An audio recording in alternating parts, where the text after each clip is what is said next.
وكذلك مكنا ليوسف في الأرض ولنعلمه من تأويل الأحاديث والله غالب على أمره ولكن أكثر الناس لا يعلمون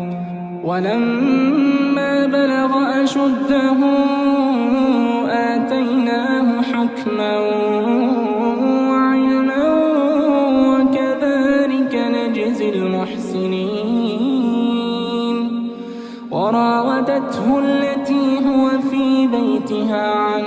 نفسه وغلقت الأبواب وقالت هيت لك قال معاذ الله إنه ربي أحسن مثواي إنه لا يفلح الظالمون ولقد همت به وهم بها لولا أن رأى برهان ربه